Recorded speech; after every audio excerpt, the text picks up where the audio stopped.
Assalamualaikum warahmatullahi wabarakatuh. Kembali lagi di channel Radio Horor. Untuk kisah kali ini ada sebuah cerita pesugihan, sebuah kisah yang berjudul Pesugihan Tuyul Pak Bagas.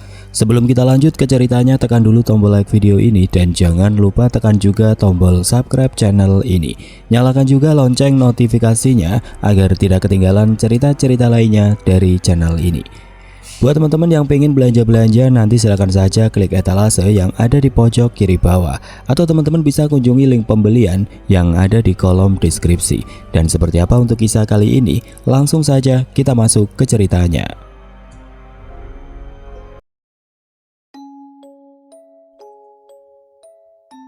Pak Bagas seorang pria berusia 38 tahun. Awalnya hidup dalam kesederhanaan yang penuh harapan.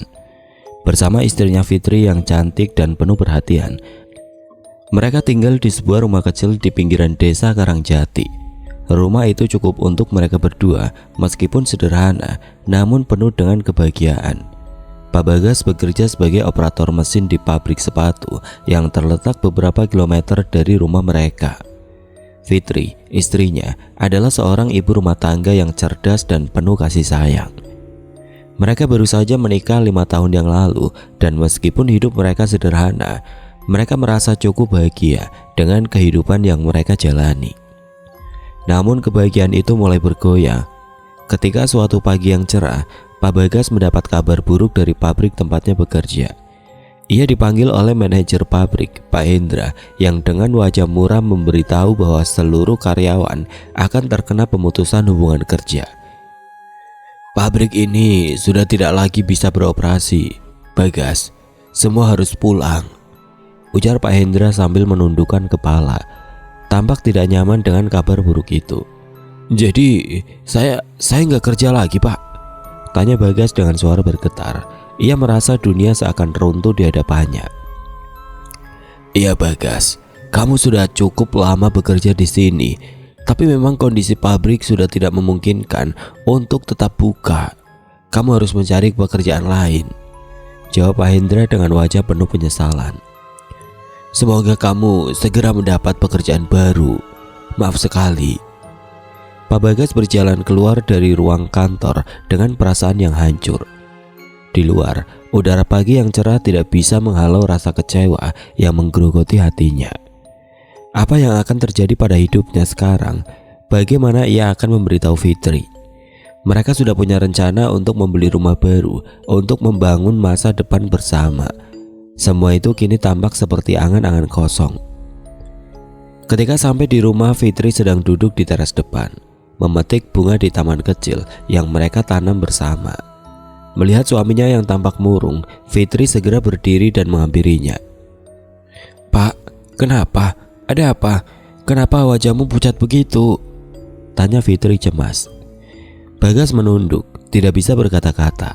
Ia merasa malu harus menyampaikan kabar buruk ini, namun akhirnya ia mengumpulkan keberanian dan mengatakannya dengan suara pelan. Ma, aku kena PHK. Pabrik tempatku bekerja tutup, jawabnya masih berusaha menahan air mata. Wajah Fitri langsung berubah. Ia menundukkan kepala, mencoba menyerap kenyataan yang baru saja diterima. Jadi bagaimana sekarang? Tanyanya dengan suara bergetar. Aku nggak tahu. Aku nggak tahu harus mulai dari mana, jawab Bagas, menatap kosong ke arah tanah. Aku sudah coba cari kerjaan lain, tapi semuanya selalu gagal. Aku nggak tahu apa yang harus aku lakukan lagi. Fitri mendekat dan menggenggam tangan suaminya. Kita nggak akan menyerah begitu saja.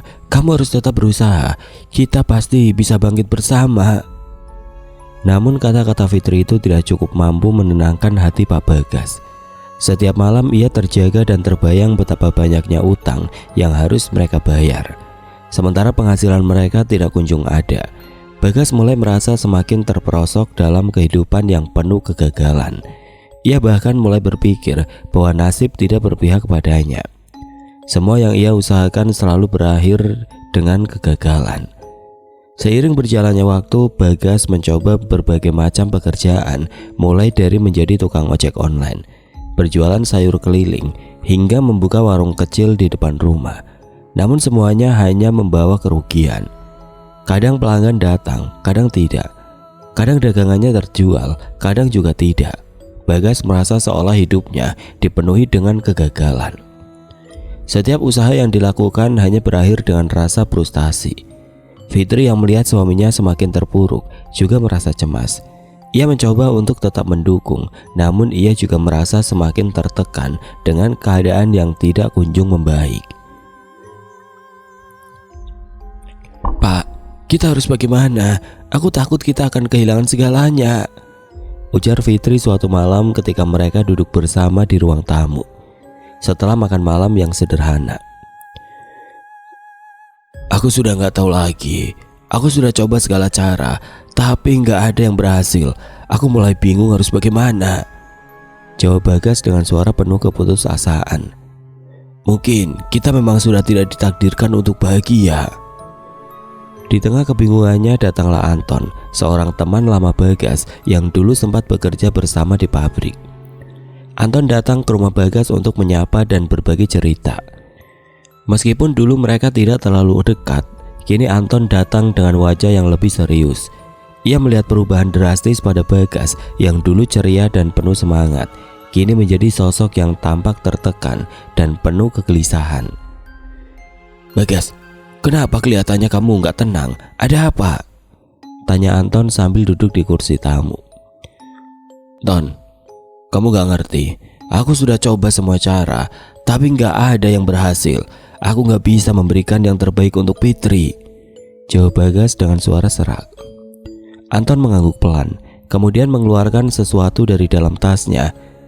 "Gas, aku tahu kamu lagi tertekan dan mungkin kamu merasa sudah gak ada jalan keluar, tapi aku ingin memberitahumu tentang sesuatu yang bisa membantu," ujar Anton dengan nada yang lebih rendah, seakan-akan membicarakan hal yang sangat rahasia.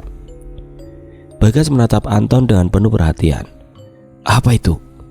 Anton mendekat dan berkata, "Ada orang yang bisa membantumu, namanya Mbak Wira, seorang dukun yang bisa memberikan solusi untuk masalah keuangan, tapi kamu harus siap dengan segala konsekuensinya." Bagas terdiam. Ia menatap Anton dengan tatapan ragu, namun di sisi lain rasa putus asa mulai menguasainya. Apakah ini yang ia butuhkan? Sebuah jalan pintas untuk keluar dari kesulitan hidupnya. Tanpa sadar ia merasa terpikat dengan janji yang ditawarkan Anton. "Bagas, kamu harus pikirkan dengan baik. Ini bukan hal yang main-main," kata Anton lagi, menyadari kebimbangan di wajah temannya. Namun dengan tatapan kosong, Bagas mengangguk. "Aku akan coba. Aku sudah tidak tahu lagi harus berbuat apa." Malam itu setelah percakapan dengan Anton, pikiran Pak Bagas dipenuhi keraguan. Ia terbaring di ranjang, menatap langit-langit rumah yang gelap. Sesekali suara angin malam yang berdesir terdengar. Namun itu tidak cukup menenangkan pikiran yang sedang kacau.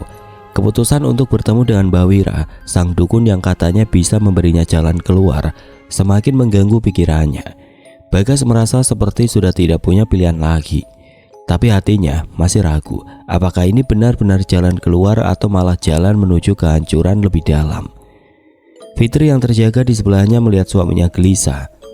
"Pak, kamu gak tidur? Kenapa sih? Kok kayak ada yang mengganjal di hati kamu?" tanya Fitri. Suaranya lembut namun penuh kekhawatiran. Bagas terdiam beberapa saat, lalu menghela nafas panjang. "Aku udah gak tahu lagi.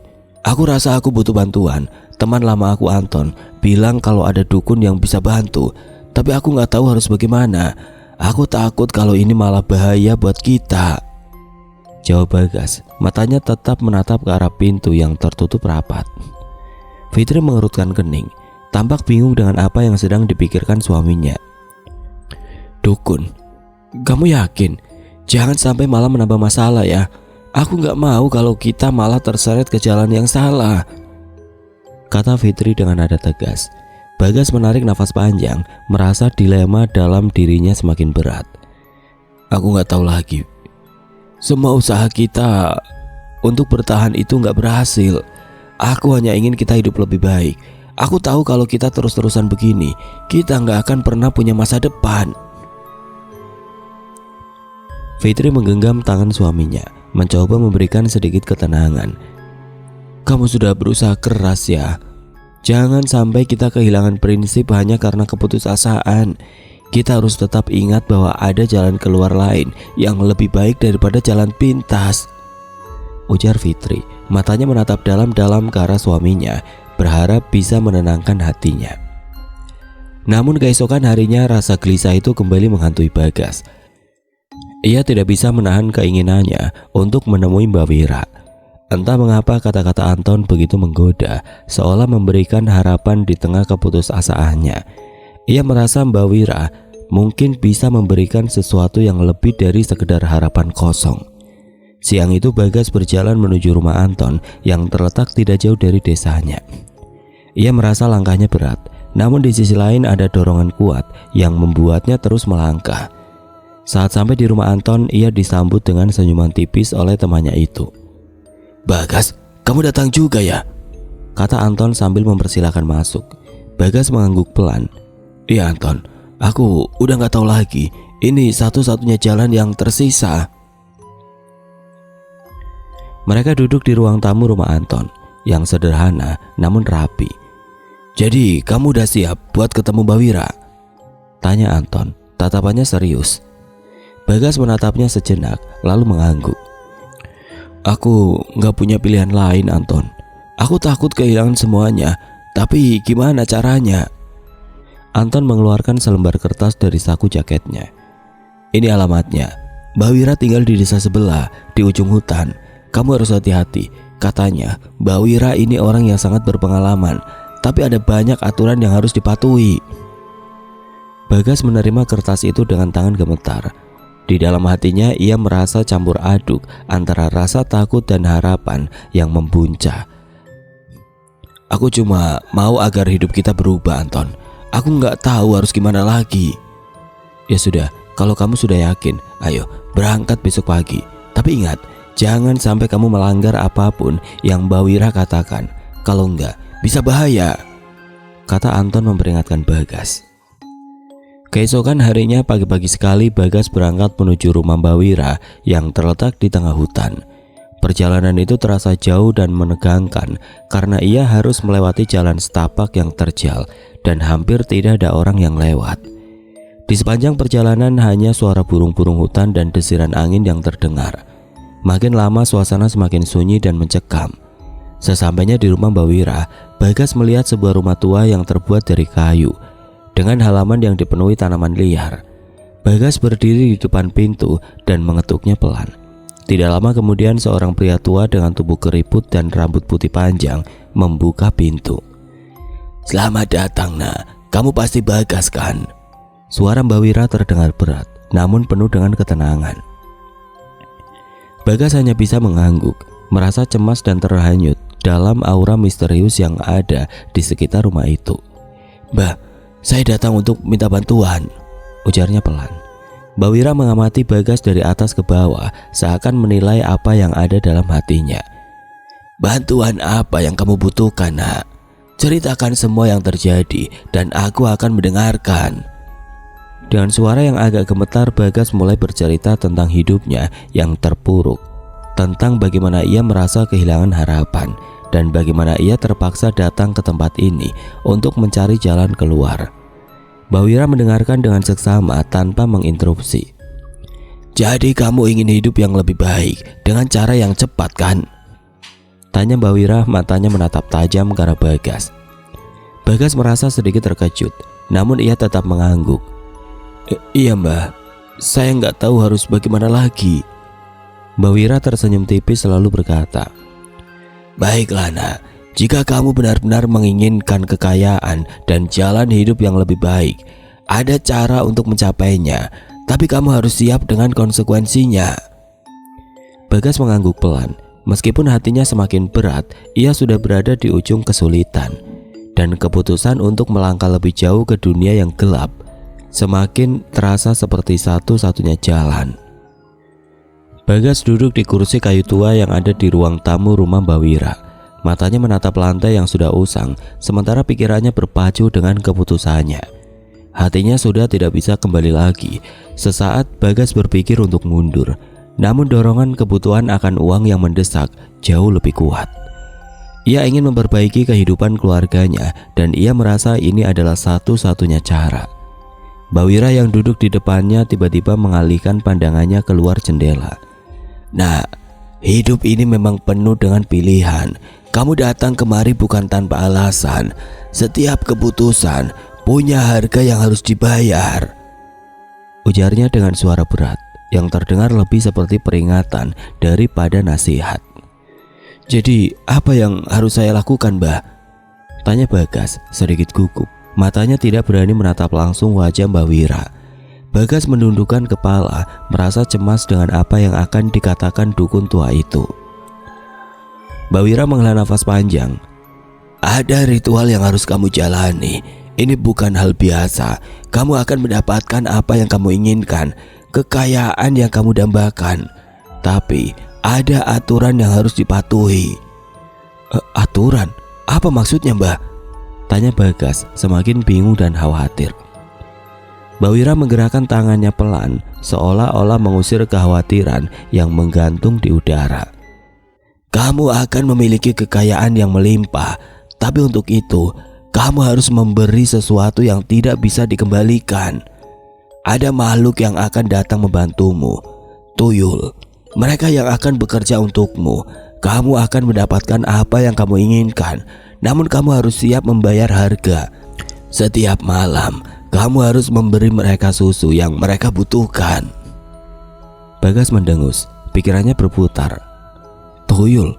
Maksudnya saya harus menyusui makhluk itu? Mbak Wira mengangguk dengan tenang. Ya, kamu harus menyusui mereka. Tidak hanya itu, kamu juga harus memenuhi perjanjian lain yang lebih berat. Mereka yang akan membuatmu kaya, tapi mereka akan terus memerlukan sesuatu dari kamu setiap waktu. Kekuatan mereka akan menuntutmu untuk tetap memberi dan memberi. Bagas merasakan tubuhnya dingin. Pikirannya berkelana mencoba membayangkan apa yang sebenarnya akan ia jalani.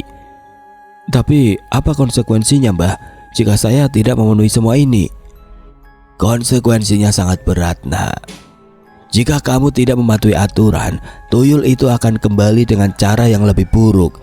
Mereka bisa mengganggu hidupmu, membuatmu jatuh miskin kembali, bahkan bisa membuatmu kehilangan sesuatu yang paling berharga dalam hidupmu. Tidak ada jalan kembali setelah kamu memulai ini. Bagas merasa tubuhnya gemetar. Semua yang dikatakan Mbak Wira terdengar seperti peringatan yang sangat nyata dan mengerikan. Namun di satu sisi ia juga merasakan sebuah keinginan kuat untuk mengambil kesempatan ini, untuk memperbaiki hidupnya dan keluarganya. Jika saya setuju, apa yang harus saya lakukan, Mbah? Tanya Bagas, suaranya terbata-bata karena kebingungan yang melanda. Mbak Wira tersenyum tipis lalu berdiri dan melangkah ke lemari kayu yang ada di pojok ruangan. Ia membuka laci dan mengambil sebuah benda kecil yang tampak seperti kain hitam. Ini adalah kain yang akan kamu gunakan untuk menutup wajahmu saat ritual dimulai. Jangan sampai ada yang melihat wajahmu atau mengetahui apa yang terjadi, kata Mbak Wira sambil menyerahkan kain itu pada Bagas. Kamu akan datang malam ini, tepat tengah malam. Semua sudah disiapkan dan tuyul itu akan datang padamu. Jangan khawatir, kamu hanya perlu memberi mereka susu dan mereka akan melaksanakan tugasnya. Lanjut Mbak Wira, tatapannya serius. Bagas memegang kain itu dengan tangan gemetar. Dan jika saya setuju untuk melakukan ini, saya bisa mendapatkan apa yang saya inginkan, kekayaan untuk keluarga saya. Tanyanya masih mencari kepastian. Mbak Wira menatapnya lama, seolah mengukur tekad di dalam diri Bagas. Kekayaan yang kamu inginkan akan datang, tapi jangan lupa, tidak ada yang gratis dalam hidup ini. Harga yang kamu bayar mungkin jauh lebih tinggi dari yang kamu bayangkan. Setelah beberapa detik, Bagas akhirnya mengangguk. Meskipun hati kecilnya masih penuh keraguan, ia merasa terperangkap dalam pilihan yang seolah tidak memiliki jalan keluar. Saya setuju, Mbah. Saya akan datang malam ini. Mbak Wira mengangguk pelan. Baiklah, nak. Ingat, kamu harus menepati janji dan mematuhi semua yang sudah disepakati. Jangan pernah mengingkari perjanjian ini. Dengan hati yang berat, Bagas pulang ke rumahnya. Ia merasa bagaikan sebuah beban yang menunggu untuk dijatuhkan di pundaknya. Saat ia berjalan memasuki rumah, Fitri istrinya menatapnya dengan penuh pertanyaan. "Kamu benar-benar akan melakukannya?" Bagas menunduk, tidak bisa menghadapinya. Ia merasa seolah-olah sudah terlalu jauh untuk mundur. "Ini satu-satunya cara kita bisa keluar dari masalah ini. Kita butuh uang, kita butuh perubahan. Jangan khawatir, semuanya akan baik-baik saja," ujarnya, berusaha meyakinkan istrinya meski dirinya sendiri tidak yakin. Fitri masih diam, meski ekspresinya penuh dengan kekhawatiran.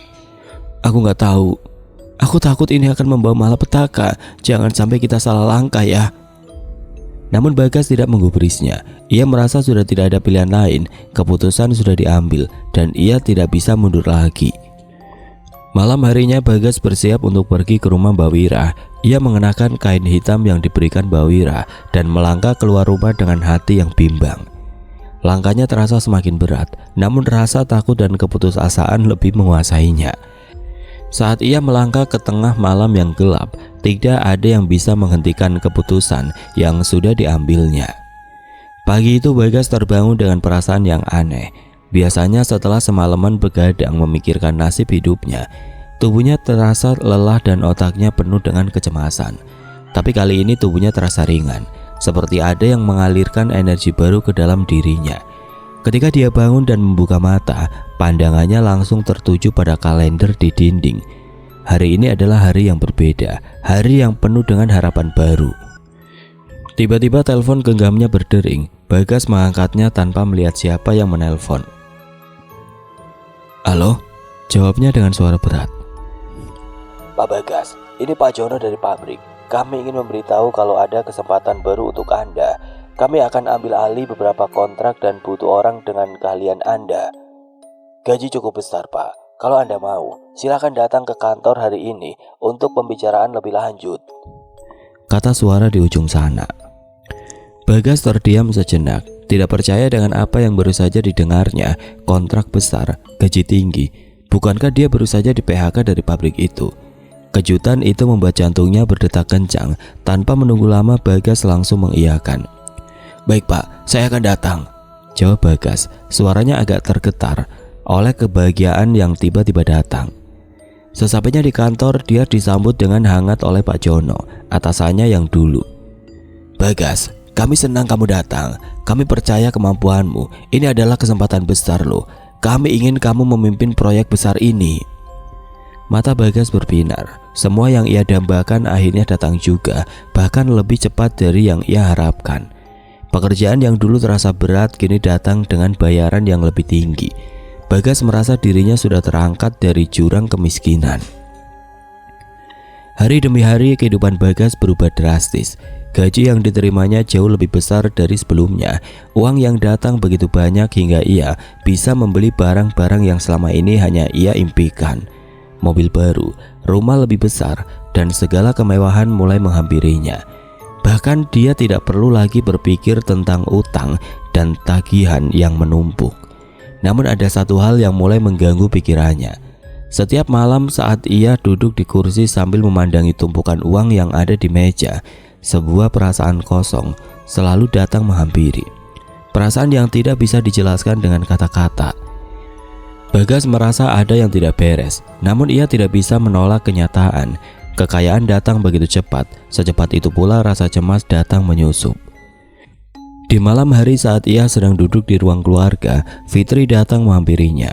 Wajahnya tampak serius, bahkan sedikit cemas. "Aku mulai merasa ada yang aneh dengan semua ini.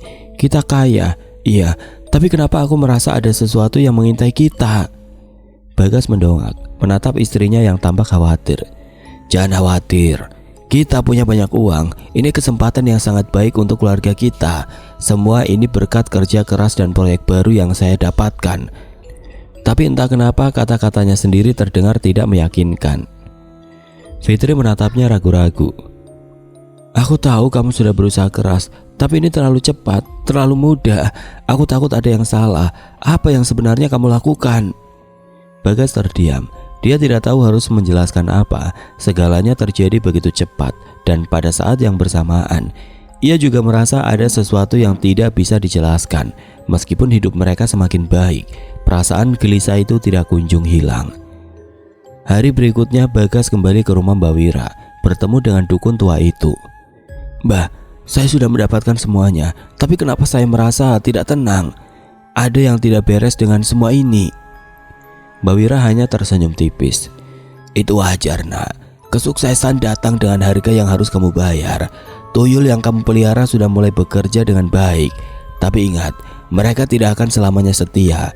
Mereka bisa pergi kapan saja, atau malah berbuat menjadi lebih buruk jika kamu tidak memenuhi kewajibanmu. Jangan lupa janji yang sudah kamu buat." Bagas menggigit bibirnya, merasa cemas. Apa yang harus saya lakukan, Mbah?" Mbak Wira memandang Bagas dengan tajam. "Penuhi kebutuhan tuyulmu. Jangan pernah melewatkan malam tanpa memberi mereka susu. Jika tidak, mereka akan membawa malapetaka." Bagas keluar dari rumah Mbak Wira dengan perasaan yang lebih berat. Malam itu ia berusaha tidur dengan tenang, namun ketenangannya tidak bertahan lama. Bayang-bayang tuyul yang ia pelihara muncul dalam benaknya, membuatnya merasa semakin terperangkap. Sejak saat itu Bagas mulai merasa terhubung dengan makhluk-makhluk yang ia bantu. Setiap malam ia memberi mereka susu dengan patuh, merasa seperti ada kekuatan yang lebih besar yang mengontrol hidupnya. Namun semakin lama ia melakukannya, semakin banyak kejadian aneh yang terjadi di rumah mereka. Di tengah kesuksesan yang terus mengalir, Bagas tidak bisa menahan rasa takutnya. Ia mulai merasa bahwa segala yang telah diperoleh, kekayaan, kemewahan, kebahagiaan, adalah bayaran atas sesuatu yang tidak bisa ia pahami sepenuhnya. Malam itu saat Bagas tengah duduk di ruang tamu dengan uang di sekelilingnya, ia mendengar suara langkah kaki di luar rumah. Langkahnya yang aneh, suara itu semakin dekat dan Bagas merasa ada yang mengintainya. "Mah, kamu dengar itu?" bisiknya memanggil istrinya. Fitri keluar dari kamar, wajahnya tampak bingung. Namun suara langkah kaki itu sudah tidak terdengar lagi. Bagas merasa ada yang tidak beres. Mungkin memang benar apa yang dikatakan Mbak Wira, keberuntungan datang dengan bayaran yang harus dibayar dengan hati-hati. Segalanya terlihat sempurna di luar, namun di dalam hatinya dipenuhi dengan kegelisahan yang semakin membesar. Keadaan Bagas semakin buruk seiring berjalannya waktu. Meskipun hidupnya dipenuhi dengan kemewahan, ia merasa semakin terperangkap dalam lingkaran yang tidak bisa ia jelaskan. Kecemasan mulai menguasainya. Ia merasa bahwa kehidupan yang sekarang ia jalani bukanlah hasil dari kerja keras semata, melainkan ada sesuatu yang lebih gelap di balik semua kesuksesannya. Di tengah kebingungannya, sebuah kejadian terjadi yang semakin mengganggu pikirannya. Satu malam saat ia sedang duduk bersama Fitri di ruang tamu, sebuah suara aneh terdengar dari kamar mereka. Suara seperti gemertak kayu diikuti dengan suara-suara aneh lainnya, seperti bisikan halus yang membuat bulu kuduk Bagas merinding. "Kamu dengar itu?" Bagas bertanya. Suaranya sedikit gemetar. Ia berusaha tetap tenang meski jantungnya berdegup kencang. Fitri yang duduk di sebelahnya juga mendengar suara itu. Matanya menatap Bagas dengan penuh kecemasan. "Iya, aku dengar. Apa itu?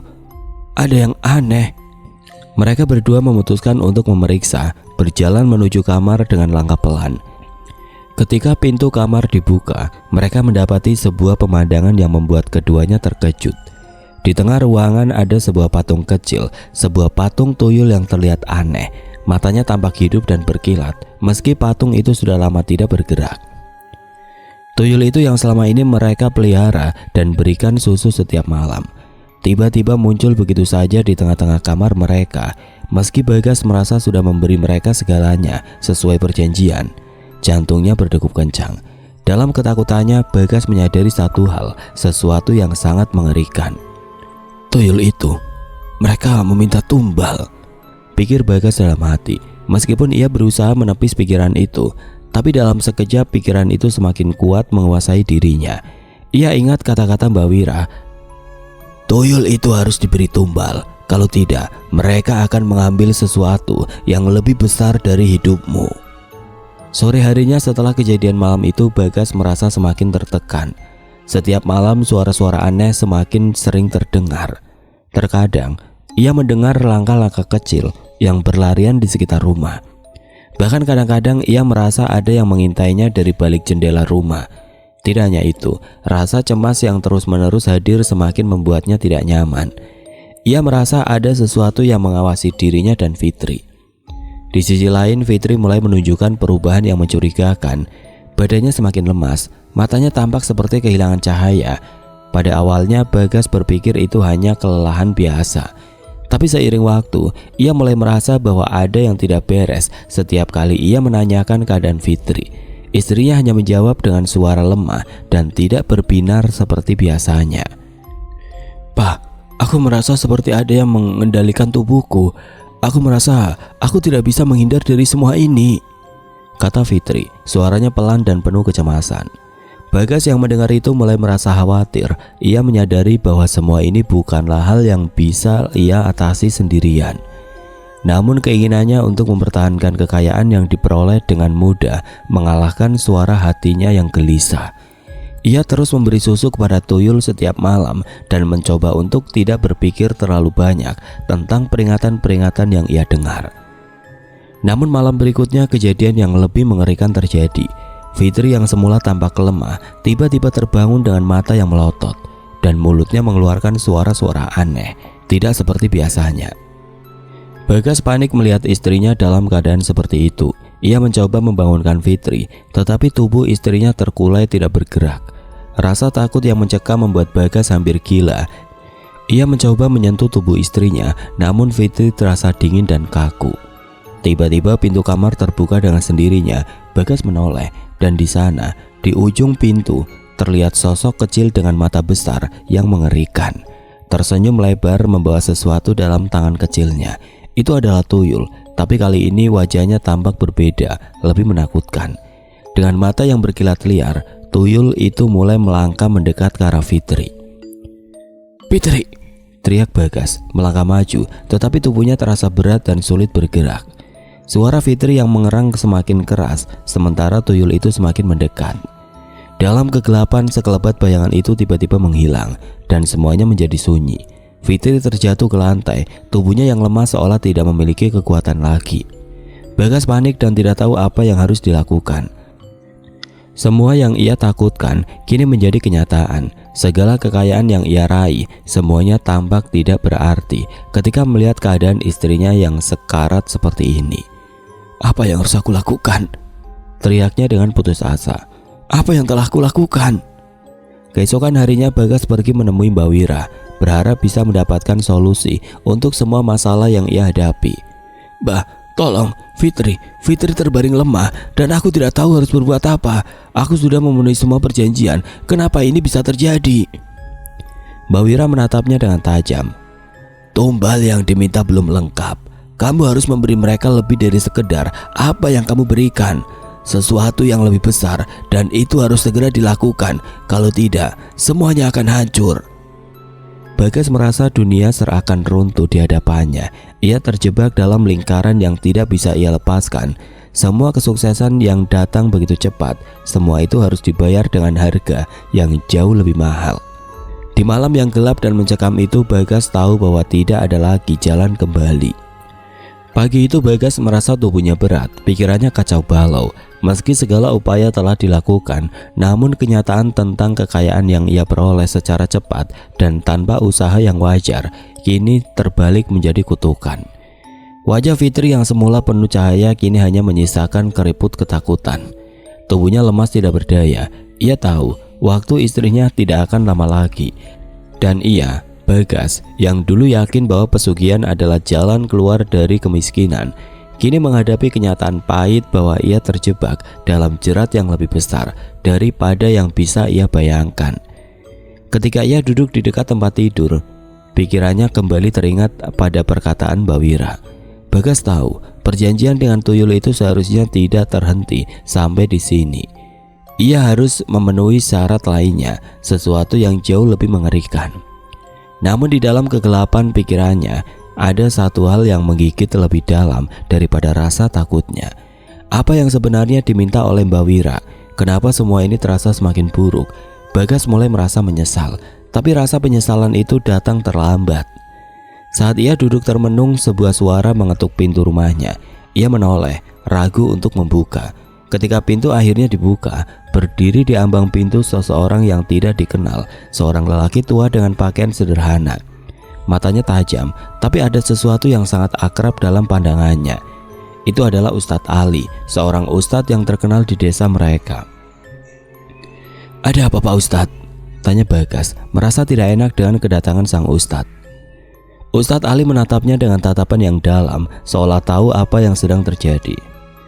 "Bagas, aku datang karena ada sesuatu yang harus kamu ketahui," kata Ustadz Ali pelan, seolah berbicara dengan hati-hati. "Fitri, dia butuh pertolongan Pak Ustadz. Aku sudah berusaha tapi dia semakin parah," ujar Bagas dengan suara hampir menangis. "Apa yang harus aku lakukan? Aku sudah mencoba segala cara. Ini bukan salahku." Ustadz Ali menggelengkan kepala. "Jangan menyalahkan dirimu Bagas. Aku tahu tentang pesugihan yang kau jalani. Aku juga tahu apa yang terjadi pada istrimu."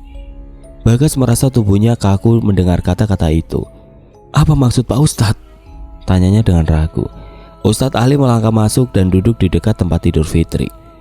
"Pesugihan yang kau jalani memang memberikan kekayaan, tapi harga yang harus dibayar jauh lebih besar dari yang kau kira.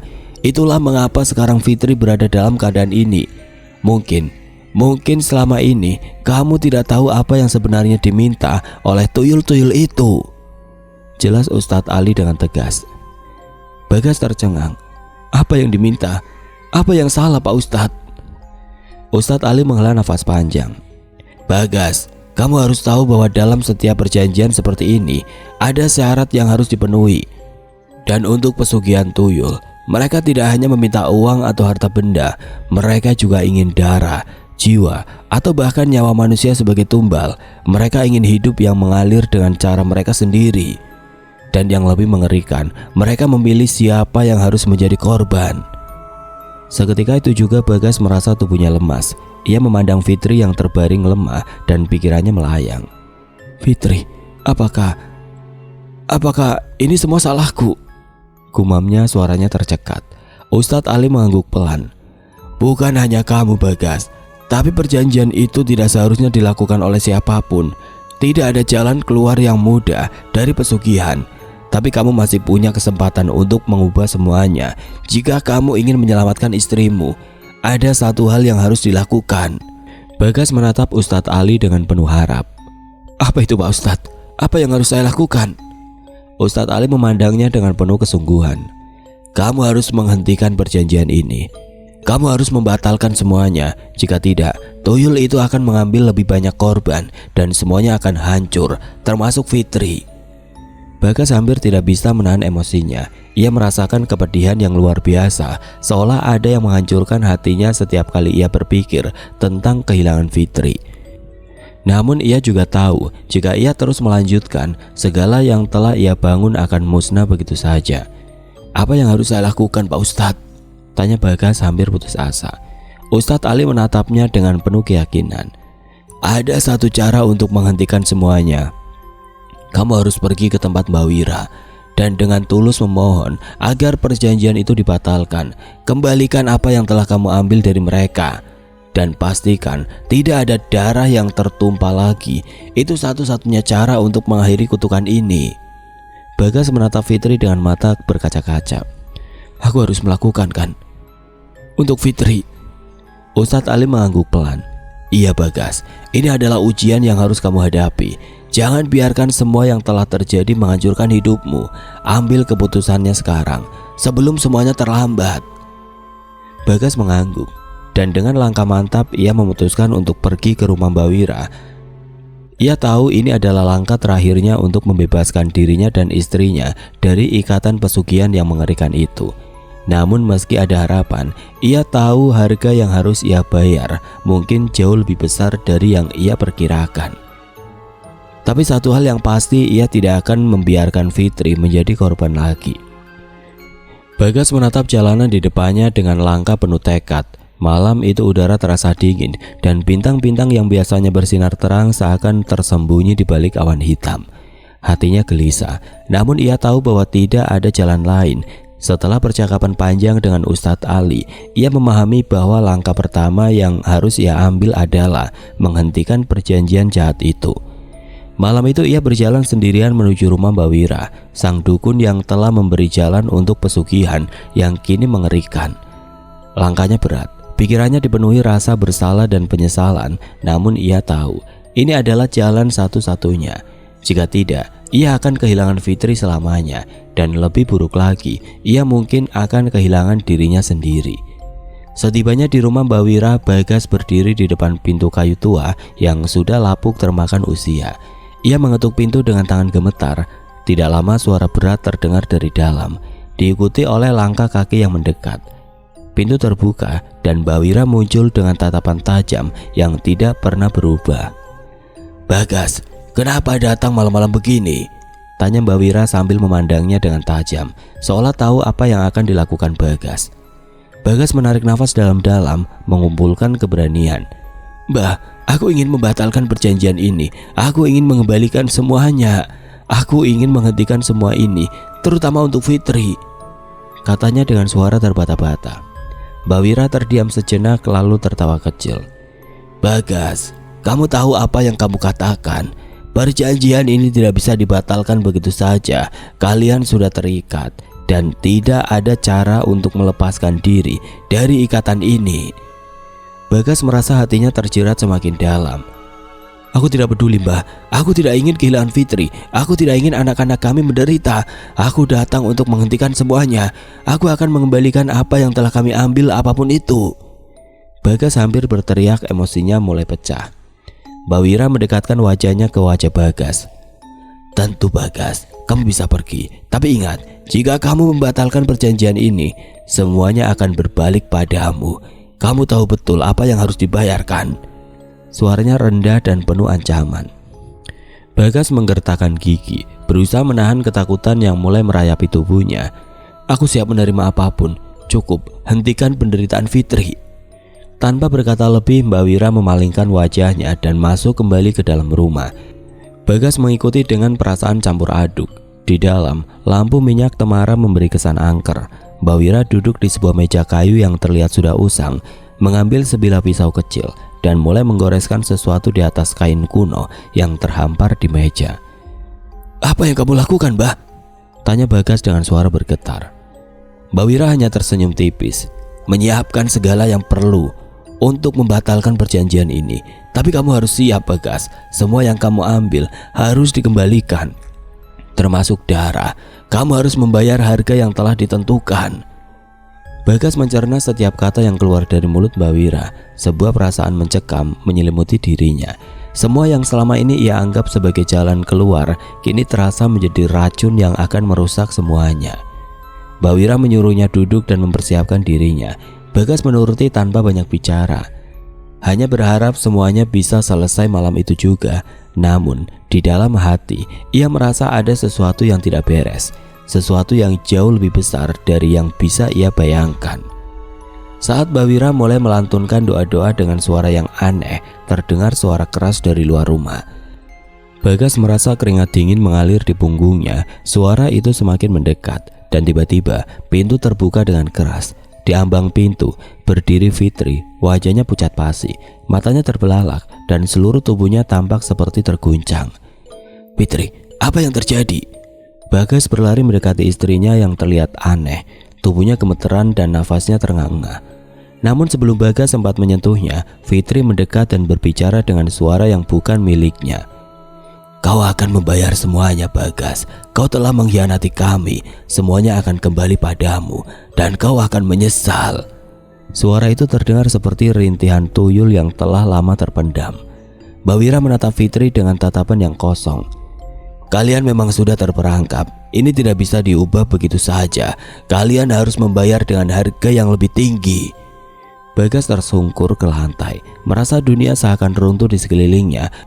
Ia telah terperangkap dalam jaringan yang lebih besar dari yang bisa ia pahami. Semua yang ia lakukan kini hanya menambah penderitaan dan tidak ada jalan keluar lagi. Beberapa hari setelah malam itu, keadaan Fitri semakin memburuk.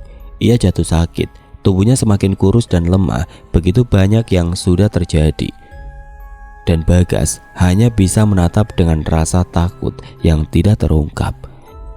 Pada akhirnya Fitri menghembuskan nafas terakhirnya, meninggalkan Bagas dalam keputusasaan yang mendalam. Namun petaka itu tidak berhenti begitu saja. Tumbal yang telah dipenuhi tidak hanya membawa kematian untuk Fitri, tetapi juga berbalik menyerang Bagas.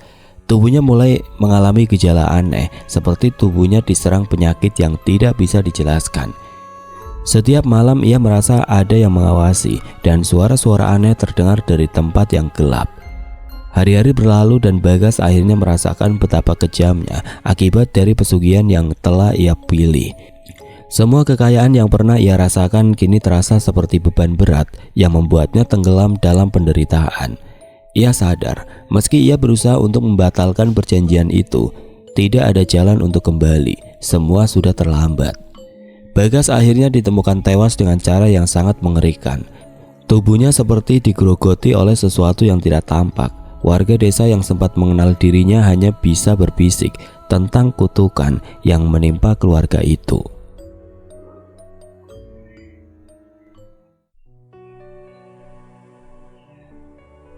Oke teman-teman, sekian untuk kisah kali ini. Semoga apa yang sudah saya sampaikan dalam kisah ini dapat dijadikan pembelajaran untuk kita semua. Dan buat teman-teman yang baru bergabung, jangan lupa untuk like, comment, share, serta subscribe channel ini. Dan nantikan kisah-kisah horor berikutnya tetap di channel Radio Horor. Wassalamualaikum warahmatullahi wabarakatuh.